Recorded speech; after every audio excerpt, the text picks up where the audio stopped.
critical in world stage, especially after the crisis, financial crisis 2008, and business community is always talking now about importance of social contract.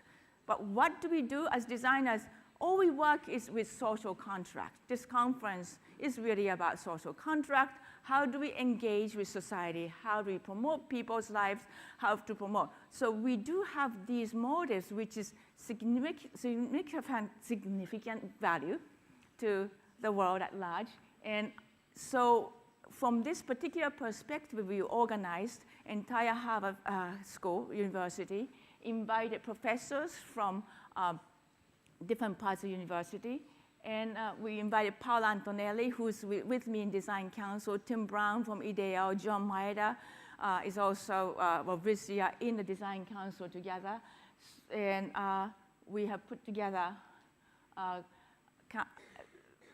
conference, but 6 topics have really nothing to do with design in the first. So students said, why am I interested? Even my professor said, I had Bjarke Ingels from Copenhagen come to International Monetary System. I said, Bjarke, you have to come in contract. He says, I don't know anything about it, but I said, Bjarke, you have global practice. You need to be get paid by your clients. You really better know about it. He says, yeah, okay, then I come. And global governance is, again, the big systems. But what you saw before in Arctic melt, that's a global governance. And designers, we are the only ones who can visualize for them and really show through demonstration what that means. It's too abstract. But when you map something of water course in Jordan River or use of water in China, in which it's getting diverted from south to north, you would understand what it means. And population growth, which is more direct because we deal with urbanization.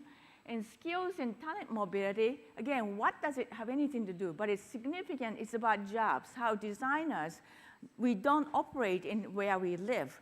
We go to work in different parts of the city, and young designers are working in China, and working in Middle East, working in Singapore, working in India.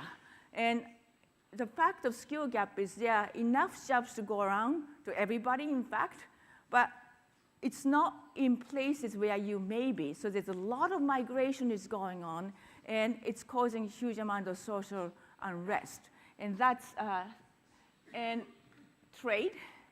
I will show this with trade, as I mentioned before about virtual water and tankers carrying water.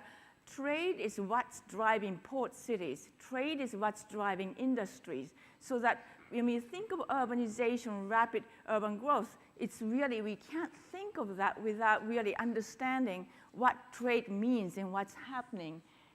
And the values, of course, this is Homi Bhabha and my dean, Mostahabi. What is a value? Which is probably closest to our heart as designers. What is a value? What do we offer?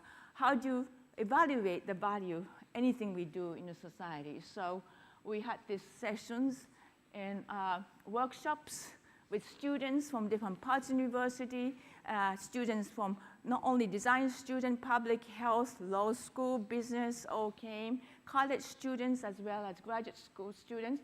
And it's an example of something our students made is mapping skill gap. In this case, architect in, I think, Arizona, is this the case? And how one migrates to different places to get jobs and what are the social consequences. And one of the criticism came out of this skill gap session is that skill gap is studied at business school, but then it's studied as if human being is a commodity, that the language they use, how people move, is as if the language of how apples are moving through. And it's not, doesn't have this value attached to it, and therefore it changes the entire reading of it. But in fact, that point was brought up by architectural theorist Sanford Quinter to point it out. So these kind of dialogue and mushing up of different disciplines are quite critical in terms of this global dialogue. In a trade session, our student made a video of globally wandering avocado. Avocado is only produced in Mexico, but you do see it in Bilbao, you do see it in Paris, you do see it in Canada and Japan. And it's amazing. I think we are talking to the professor of trade from Kennedy School of Government. He said there are 3 PhDs just about studying how avocado move in the world. So it's got to be a very amazing thing. But when you make a diagram as to where things you have, where they came from, it's quite amazing. We are in the midst of global trade, and we don't understand it. This is beyond unsustainable. It's a part of our culture. And how do you deal with this particular intersection, which is going to be quite interesting about that. Another thing that was important for me was to have students on the table with global experts.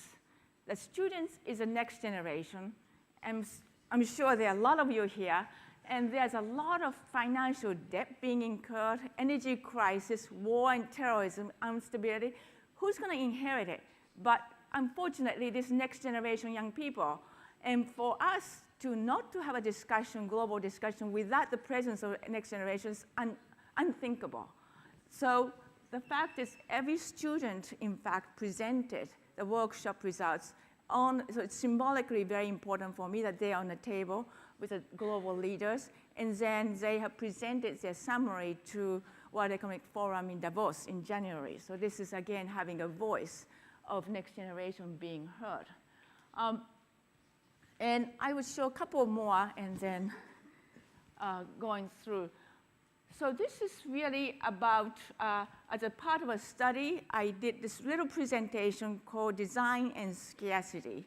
And as more of analysis goes through, we realize that we don't have limited resources. I think Philip Stark talked about it. I think Avi mentioned it. But if you really look at the life cycle, any product, any project, any built work, there's production, distribution, consumption, decommission, and hopefully recommission.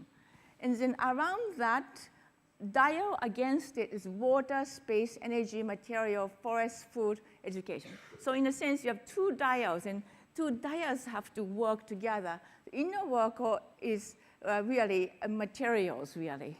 And then outer circle is a life cycle, timeline, how things work. So both circles have to kind of dial against each other whenever we think about design in any case.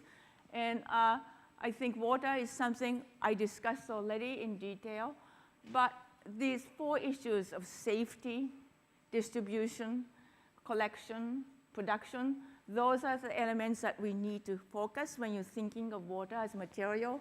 Or space, shortage of space, pooling resources, having a common space, having a recycling some elements, especially waste, or multiple use of one space. Those are some of the solutions.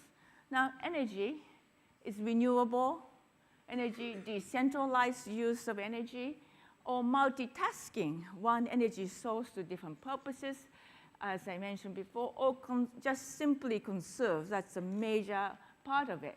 Materials, whenever we use materials, combine and composite into not to, like inventing new materials. That's one bigger, large part of my research is that design, some designs are consumer products, and a lot of it is consumer products. So really, it taxes resources enormously, but instead of inventing something, can it be recomposed, recombined, and then make a recomposite and reused in a way? Use more, make more space with less, lighter, but more inclusion, or reuse, as we discussed, or the technology transfer, as I mentioned, from boat building to wind turbine. Can we use technology which we already have, especially for green technology, and how can we work it? And I call this kind of scavenger mentality, kind of looking around what we can do and scavenging and looking through, again, to use your power of observation to do that. Now, forests is efficient use, conservation, and also governance to try to protect it from efficient use to local use to governance to top-down issues.